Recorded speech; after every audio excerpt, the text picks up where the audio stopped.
Salam, perkenalkan saya Raja Muhammad Surya dengan NIM N0112511175. Saya Janur Kristian Ruma dengan NIM N0112511128. Saya Nimurni Butar-Butar dengan NIM N0112511147. Saya Hana Hairunisa dengan NIM N0112511134. Saya Nuralia Rusman dengan NIM N0112511145. Saya Stella Gracia Natali dengan NIM N0112511171. Saya Nadine Salsabila Setudipa Hartanto dengan NIM N01251049. Saya Ahmad Syarul Gunawan dengan NIM N0112511140. Kami akan menjelaskan mengenai metode identifikasi mikroorganisme selain pengamatan mikroskopik dan makroskopik. Selamat menyaksikan. Kak. Gimana sih caranya identifikasi mikroorganisme?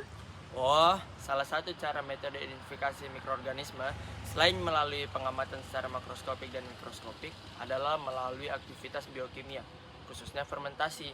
Pada bakteri asam laktat, identifikasi dapat dilakukan berdasarkan kemampuan metabolisme dalam memfermentasi substrat seperti glukosa. Setiap mikroorganisme memiliki jalur metabolisme yang berbeda sehingga menghasilkan produk akhir yang khas seperti asam dan gas karbon dioksida. Hal ini menjadi dasar penting dalam klasifikasi mikroorganisme.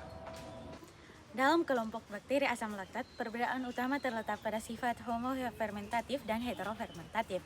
Bakteri asam laktat homofermentatif memfermentasikan glukosa melalui jalur Ebner-Meyerhof atau jalur glikolisis dan menghasilkan asam laktat sebagai produk utama yang dihasilkan kurang lebih 90% tanpa pembentukan gas karbon dioksida. Sebaliknya, bakteri heterofermentatif menggunakan jalur fosfoketalase, yang dimana hasil akhirnya jadi lebih beragam, seperti asam laktat, gas karbon dioksida, serta senyawa lainnya seperti etanol ataupun asam asetat. Nah, karena perbedaan jalur ini, hasil uji di laboratoriumnya juga berbeda, yang dimana bakteri heterofermentatif itu dia menunjukkan adanya pembentukan gas, sedangkan homofermentatif tidak menghasilkan gas.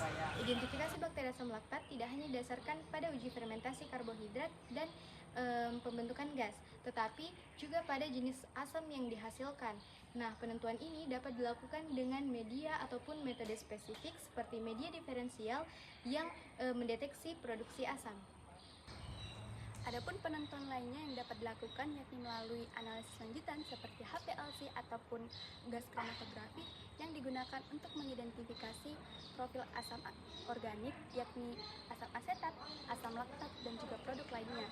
Bakteri asam laktat homofermentatif umumnya menghasilkan asam laktat sebagai produk tunggal dan bakteri asam laktat heterofermentatif menghasilkan produk campuran. Nah, dengan demikian, kombinasi hasil uji fermentasi asam dan gas serta analisis jenis asam yang dihasilkan memberikan gambaran yang lebih spesifik mengenai jalur metabolisme bakteri asam laktat itu sendiri. Dengan demikian, hal tersebut dapat digunakan sebagai dasar yang kuat untuk identifikasi dan pembanding antara bulk homofermentatif dan heterofermentatif didukung oleh karakter umum seperti gram positif dan katalase negatif.